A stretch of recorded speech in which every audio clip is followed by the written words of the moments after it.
In the name of the Father, and the Son, and the Holy Spirit. Our Father, who art in heaven, hallowed be thy name. Thy kingdom come, thy will be done, on earth as it is in heaven. Give us this day our daily bread, and forgive us our trespasses, as we forgive those who trespass against us. And lead us not into temptation, but deliver us from evil. Amen. Father, Son, Holy Spirit. So tonight we're discussing murder at Penwood Manor. Yes, it's so great to be back with you again. It seemed like just yesterday we were talking about the other 4 books in the Harwood Mysteries series. And so I guess I should just introduce myself, right? Say hi, I'm Antony Kolenc, and the author of the Harwood Mysteries series. So why don't we start, since we want to start right with book 5, let me share my screen so that you could get an image of book 5, Murder at Penwood Manor, by Loyola Press. So this is the 5th book in my Harwood Mysteries series. And you can see what's really exciting about this book cover is it has the main suspect in the murder right up there in the front. This guy that you're looking at, his name is Laurence, and he is a Crusader recently returned from the Holy Land. The year of the book takes place in actually 1187, and so by the end of the book, those of you who know your history of the Crusades, you'll realize that 1187 was the year that Saladin, the Sultan in the Middle East, the Muslim leader, actually conquered Jerusalem and most of the Holy Land back for Islam, and that triggered the Third Crusade, which starts in 1189 with Richard the Lionheart coming. So on this book cover, you can see Laurence, the Crusader. You can also see Father Philip, and then in the very background there, you can see Xan in his green tunic and Lucy holding the lantern.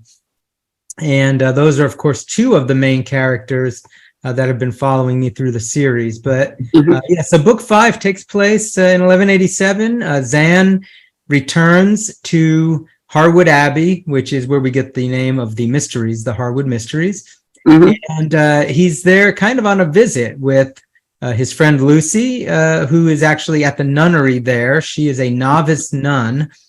And he comes with a few people. He comes with his uncle, Uncle William, and he comes with his good friend and potential paramour, Christina from Lincoln also.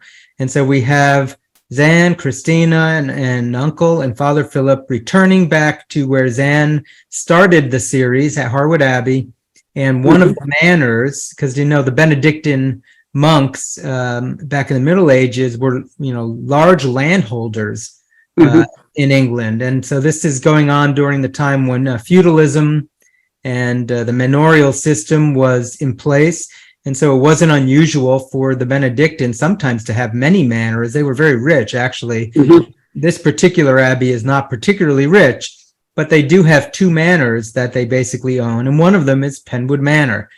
And so book 5 is a murder mystery in the series. It's the one I've been wanting to write, a murder mystery. And so each of my books in the series sort of does something a little bit different. And book 5 is a whodunit murder mystery where a blacksmith gets killed. And the main suspect is this Laurence, who just came back from the Crusades. And they think he's guilty, but there's something the matter with him. He's not acting quite right. They're not sure what happened to him when he was in the Holy Land.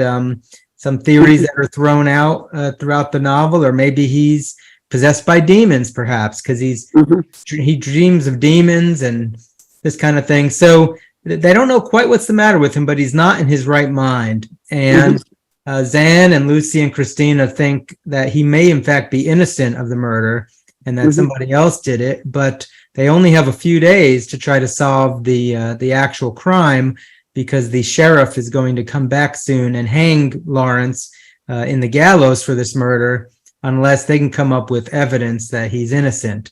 So that's sort of is sort of the big overarching kind of story of Murder at Penwood Manor. Obviously, there's a lot of stuff going on beyond that, but I'll just start that off, and I'll toss it to you and see what you think.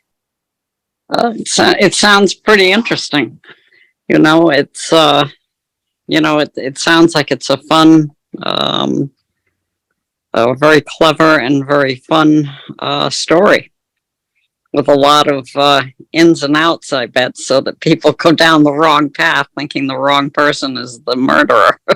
Yeah, I grew up reading Agatha Christie novels when I was a kid. And so, in fact, there have been some good Agatha Christie movies coming out lately. And so I wanted, the chance to sort of do that. Like the other books in the series are all a little bit different. And I know we talked not that long ago, but you remember I talked about book one, Shadow in the Dark, which is kind of the introduction to all the world building that goes on in this time in the Middle Ages. But it's really kind of a story about suffering and death and, why do bad things happen to good people and this kind of thing. And book two, The Haunted Cathedral, which you could see Xan and Lucy on the cover in that one. That one kind of was a sort of a ghost story, if you will, because they're investigating whether there's actually a ghost in this cathedral. They think it might be the ghost of a little girl living in this cathedral. And that's, one of the kind of the spooky things going on in there. Book three, The Fire of Eden, that I'm showing you the cover, has this guy that looks a little bit like one of the, wizards from Lord of the Rings or something. Yeah. Book three is actually a jewel thief kind of whodunit, this jewel gets stolen. You got this cast of strange characters who all potentially had access. And so it's kind of like that. And book four, The Merchant's Curse, which is what we talked about last time I was on your show. And that's got, you can see this cover, which won a book award for the cover, has this woman on the front. And in the back, you can't really see them very large, but there's Xan and Christina kind of peeking in in the back there. And that one was kind of like a supposed witch story. And so I say things like purported and supposed, because although there's a lot of spooky vibes in the series, that's meant to really attract, young readers, ages 10 and up, especially, older middle school, high school, especially. It's got a lot of that kind of, suspenseful, kind of scary vibe to it. But in reality, the books are very, family friendly.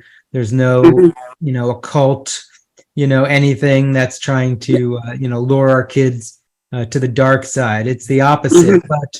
But there are some pretty spooky storylines that Xan and Christina and Lucy wind up investigating throughout the Harwood mysteries. But it was high time for a murder mystery because although people die in the other books, we don't really have a murder to solve until this one. Okay. So, yeah. Sounds pretty good. So, yeah, I mean, when you think of, you were saying even up to high school, but I know that a lot of adults love those books when they read high school level books because they're so much fun. They are. I do. Yeah. I get a lot of parents and grandparents who buy the series for their kids or grandkids, but they always want to read them themselves. And I wrote them, I wrote them on several levels. I was inspired by like the Lord of the Rings when I was growing up, and I still will go back and read that series, once every few years. And it works on so many levels. It can appeal to younger people, but if I wanted to write something that was like that too, even though the main audience was meant to be younger, there's actually so many different levels of spirituality and messaging and, complex things going on that I kind of feel like they work, for any age.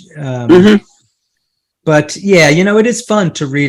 My kids were going through high school. I have 5 kids, and they were reading different books that teenagers read. I wound up reading, The Hunger Games and Harry Potter and all that kind of stuff. And I can't say I'm a huge fan of some of the messaging in some of those books.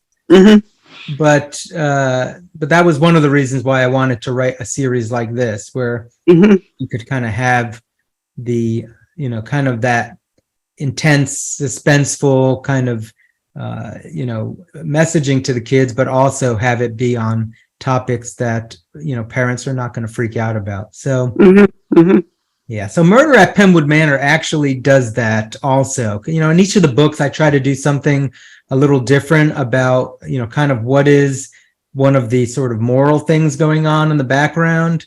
When we spoke last time, we were talking about book 4, and book 4, it was almost a case study on the book of Ecclesiastes, which is my favorite book in the Old Testament.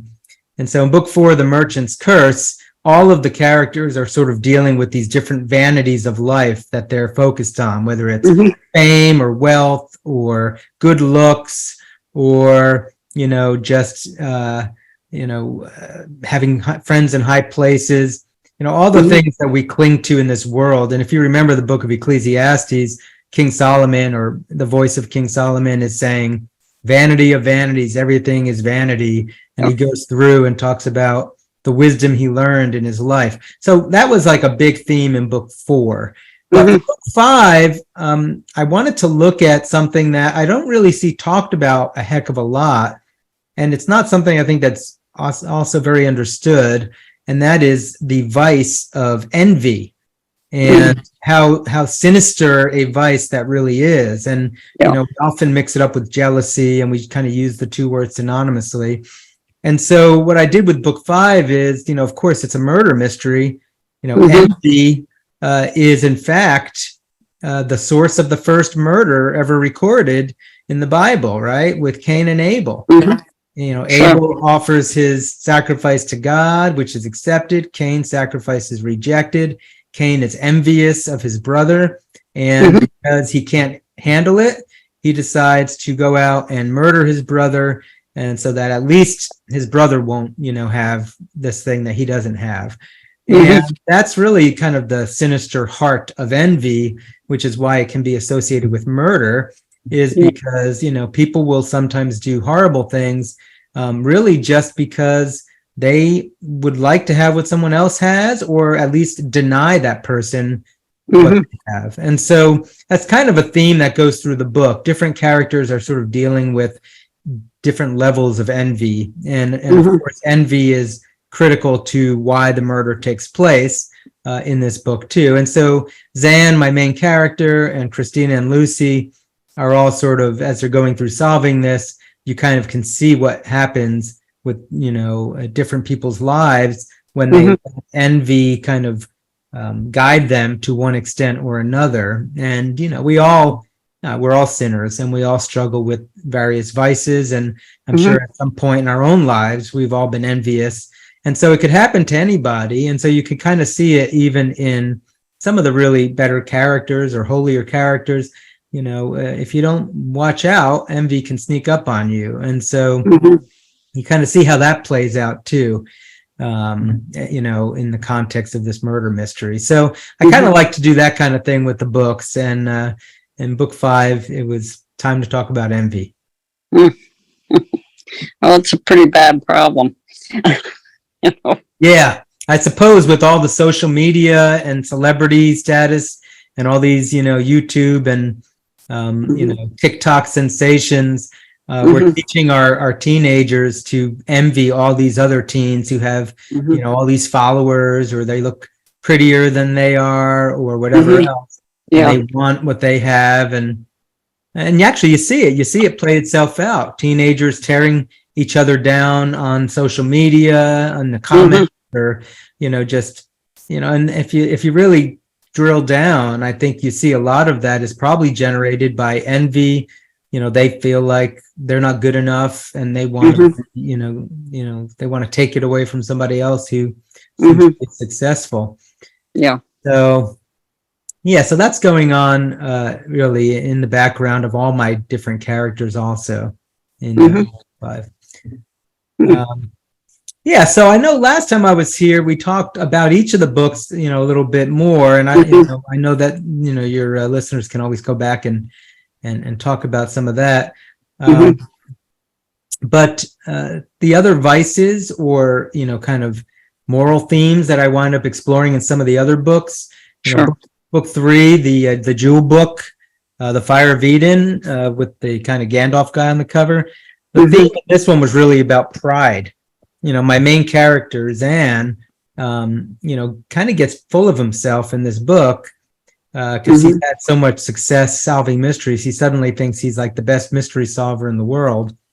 And so he thinks he can just do everything by himself because he's really getting kind of puffed up with pride. And you kind of see how that plays itself out. And of course, the jewel that gets stolen, the Fire of Eden, Eden's fire is the name of the jewel, also is sort of a source of pride. It was, the history of the jewel kind of has its background in pride. And again, all the different characters you can see in different ways they're struggling with pride, which in book 5, Murder at Penwood Manor, we get a little discussion about pride and envy and how are they related to each other, because a lot of times the two really go together.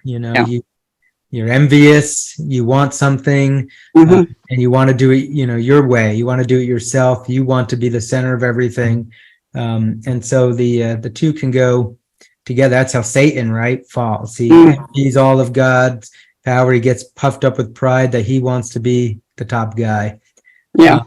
So there's even some of that. So that's interesting. Book 3 and 5 kind of have there are some correlations there.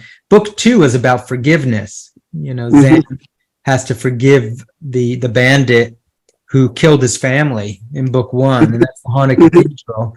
And while he's kind of struggling about this ghost mystery and trying to solve that, he's also struggling with this bandit who has become repentant. He's in jail now, and he wants Xan to forgive him, and Xan doesn't want to have anything to do with forgiveness because he's been hurt so much. And that's another thing that, gosh, we're all facing that too. Our kids are facing that. So seeing how that plays out, what happens if you decide not to forgive? What does that do to you? What does that do to your relationships? That kind of plays itself out in the background of book 2. And book 1 is really kind of about suffering and how do you handle death and suffering, and when you lose people in your life that you're like, why is this happening to me? And then book 4, like I said, was about vanity and that kind of thing. So each of the books kind of explore these different themes. But in the context, like the kids probably don't even realize it if you're reading it, because it just reads like, an adventure mystery, it's set in historical times. Right. So, where do you want to go then with this next? I can talk about a lot of things related to these books. By all means, just talk about what you want to. It's you're very interesting when you do that. Thank you. I also, like you, I'm also a college professor. I teach at a law school. So, you realize at some point, if you're going to keep your students awake, you got to try to keep them interested in whatever you're talking about. Let me talk a little bit about why I even wrote this series. We were, like I said, I have 5 kids. We were homeschoolers for a lot of those years. In fact, I write a column still for Practical Homeschooling magazine.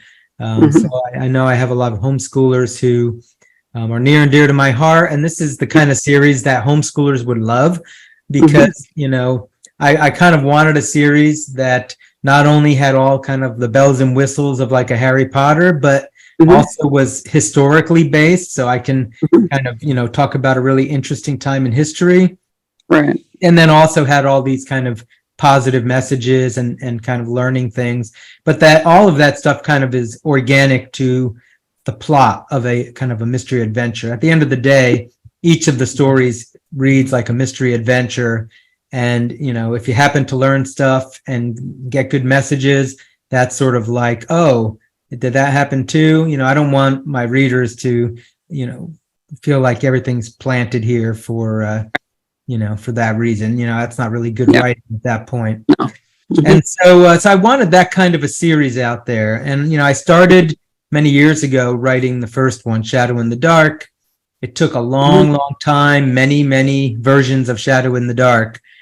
before I finally got it to Loyola Press. And actually, I rewrote it once again. I had rewritten that book 3 times, but I rewrote it once more for Loyola Press when they took the series in 2020 and it came out. And then since then, like I said, there's been 5 books, and book 6 is going to be coming out next October. So book 5 comes out October 2023. In fact, in just 2 weeks, it'll launch. People can go pre-order it now even. But book 6, I am just putting the finishing touches on as we speak. Literally this week, I'm supposed to get the manuscript to Loyola.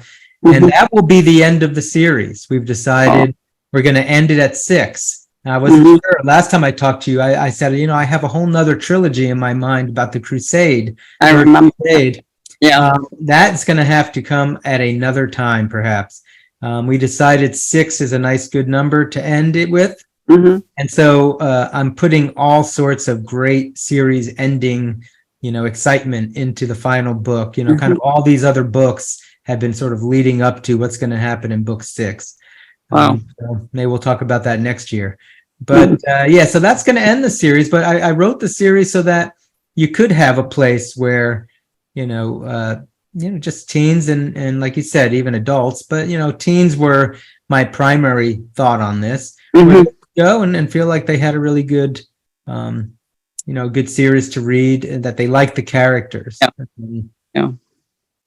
So let me tell you a little bit about the characters then. And let me start with my female characters, because although the book is written from the point of view of the male character, Xan, I've actually taken a lot of effort to try to have some good place of primacy for my 2 female, co-protagonists, Lucy and Christina. In fact, Lucy, I've been writing a series of short stories.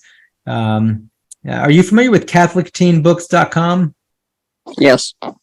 So I'm a member of CatholicTeenBooks.com, which is a great place where there's about 16 of us authors who are all sort of writing for teens. I mean, not just Catholic teens, but generally we're all Catholic authors, and we're trying to write not necessarily similar books, but books in that age range that have, the kinds of things I've been talking about.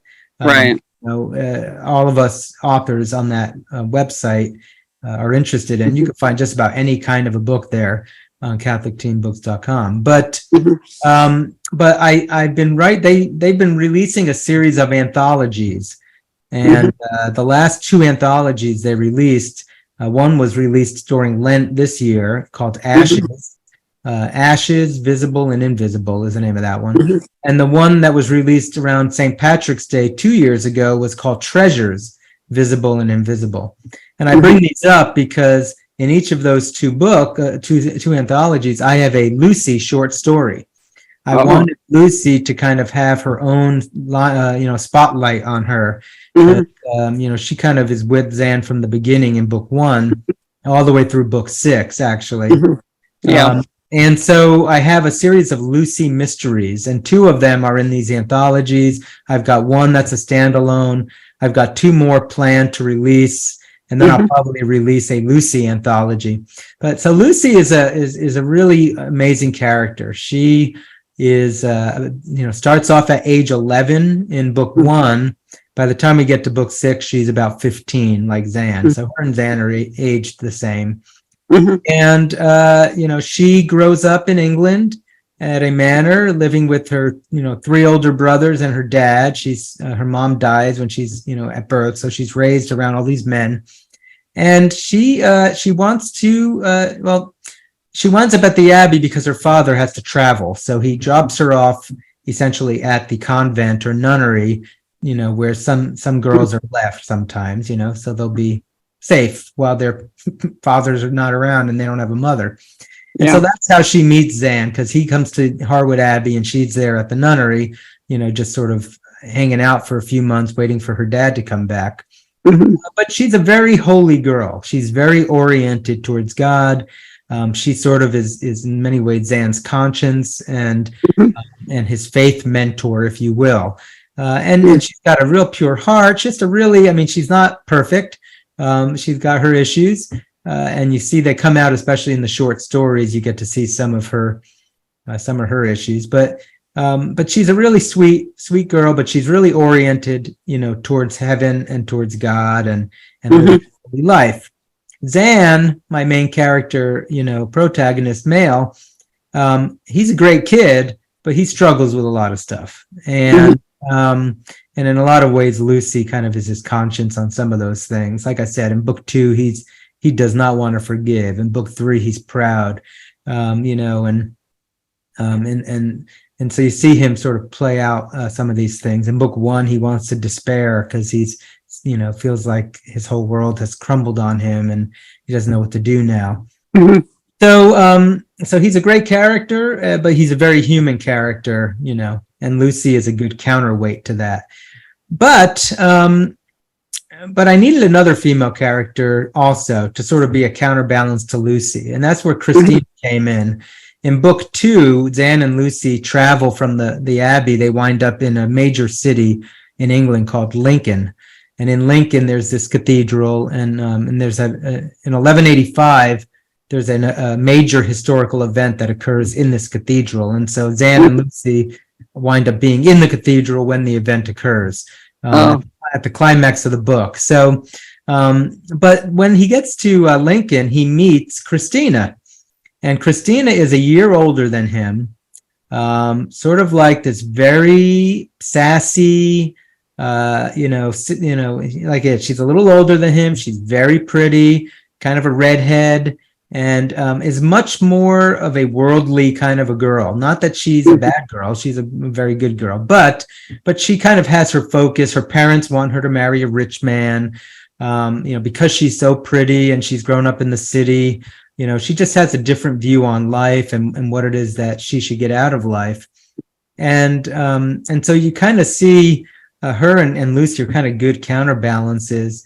And Xan kind of gets stuck in this, he's a teenage boy, so he's got these two pretty girls around him. Of course, he's going to wind up being torn. So there's a little bit of a romance that goes on as a kind of a subplot throughout the series.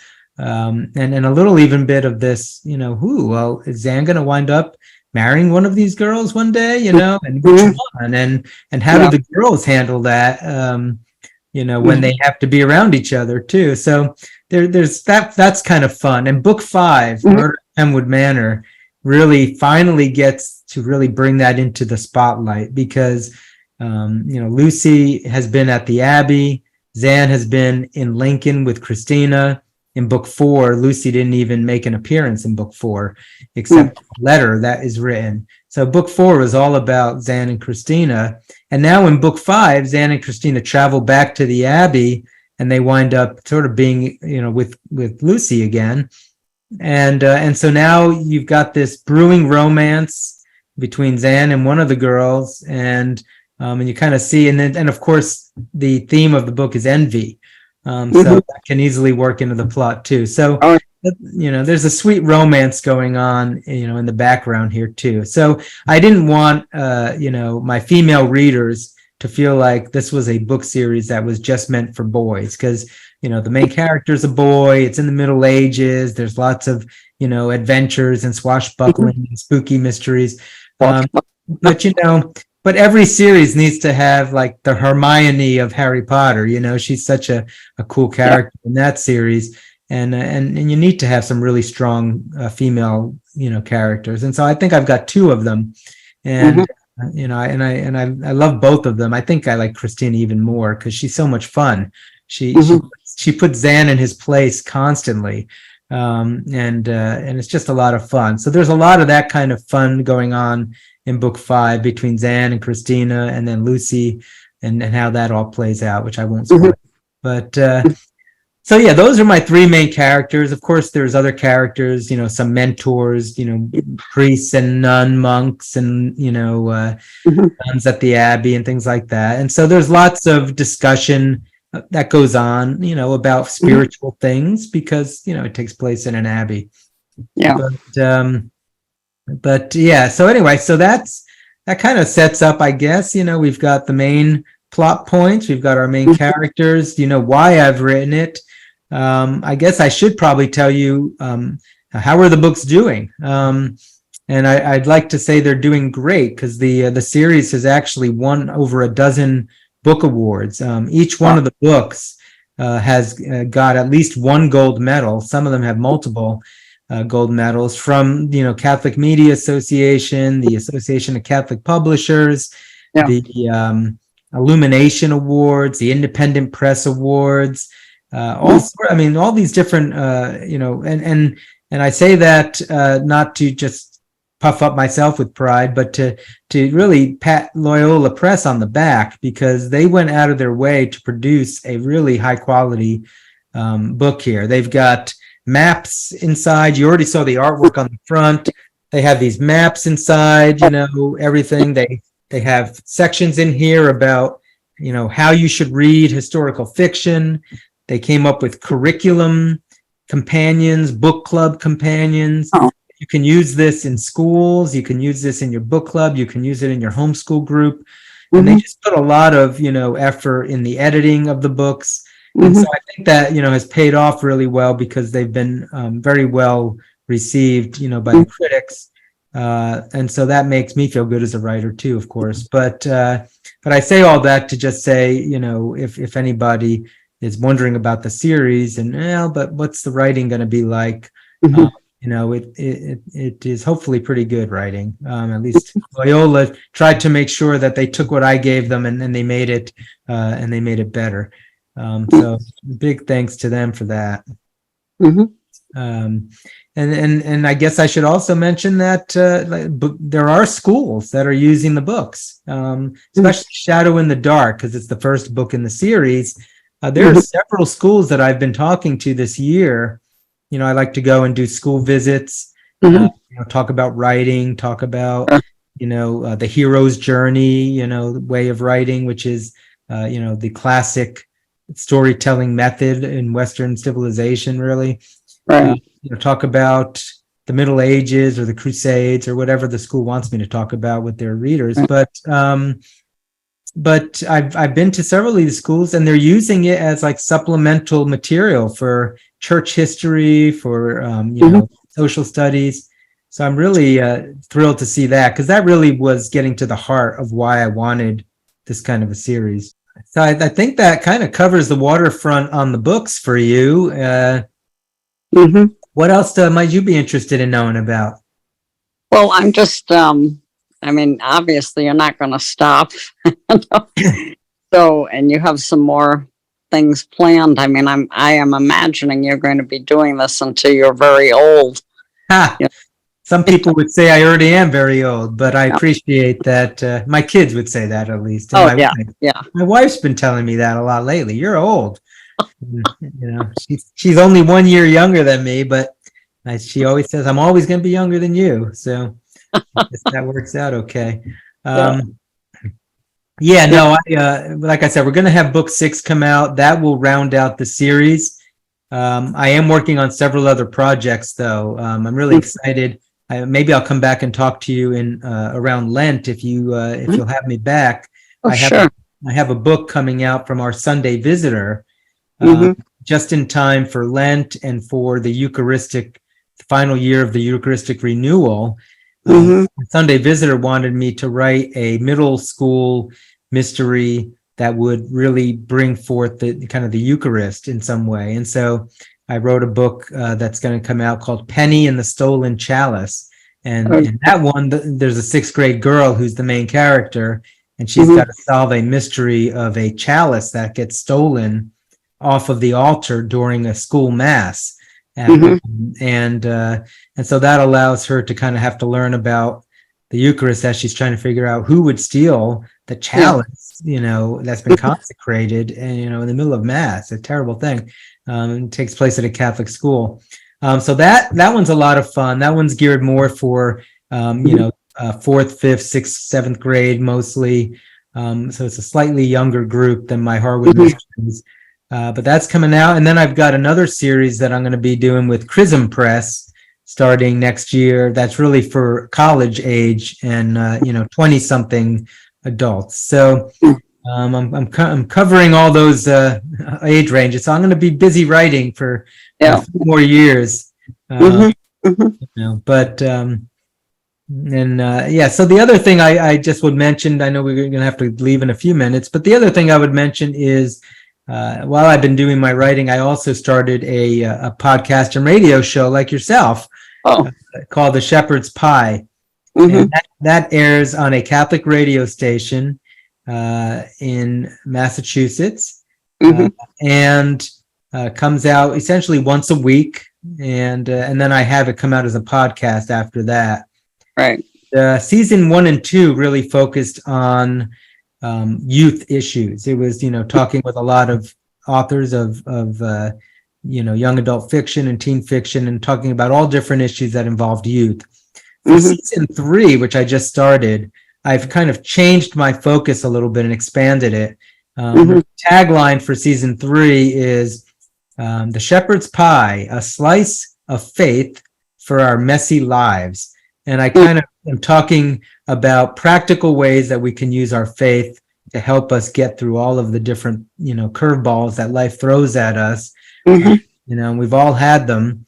And so some of these are going to involve youth and youth issues. Some of them are going to involve, the elderly, the sick, married couples. The first one I actually have is with a psychologist who talks about being single and having faith in as a single person, and how do you do that. So you can find that podcast on the same website as you can find my books.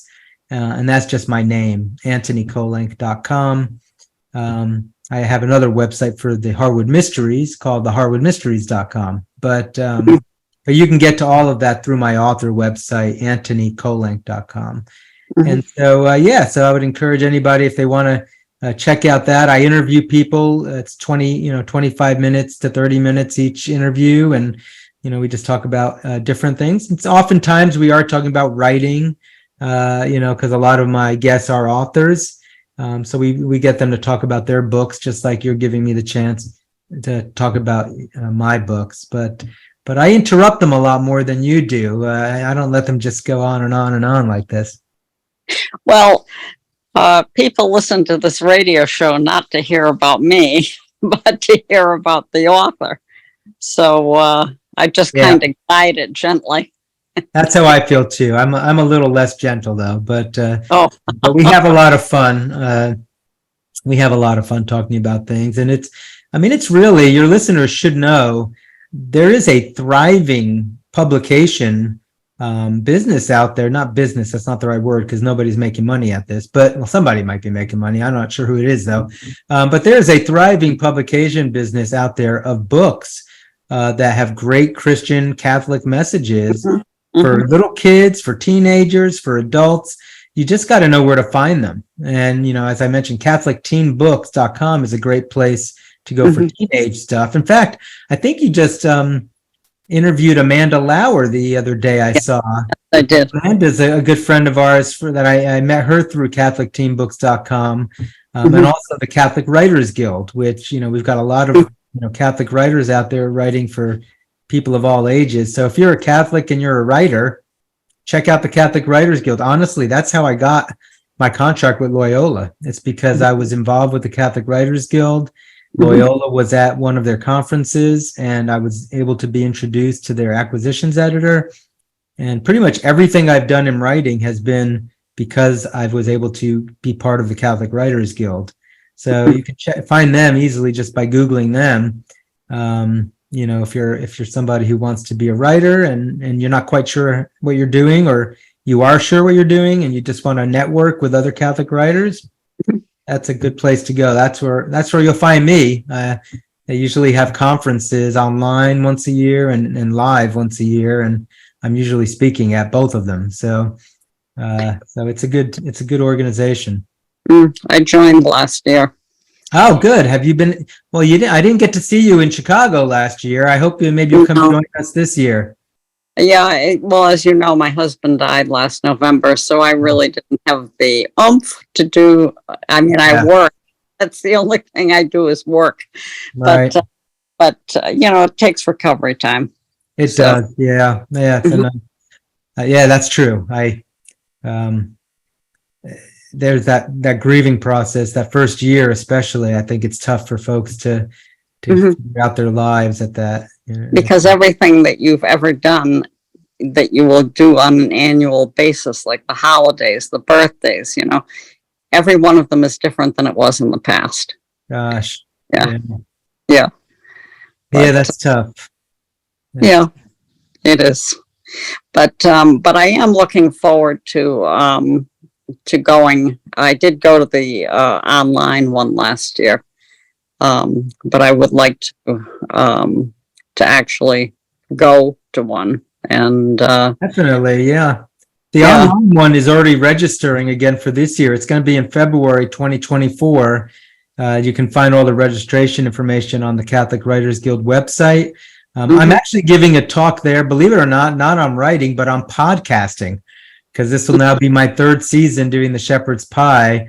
And so I'm sort of giving a talk about all of the mistakes not to do, like I did, and then just some practical things about, tips on, what to do if you're going to start podcasting. And so, they're always looking for different types of talks too. You've got such a wealth of background. I'd love to see you get involved and give a talk on something. Oh, yeah.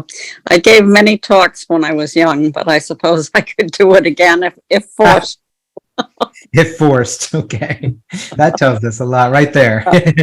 Yeah, well, as we get older, our interests change too. I'm significantly older than you, so you don't really know this yet.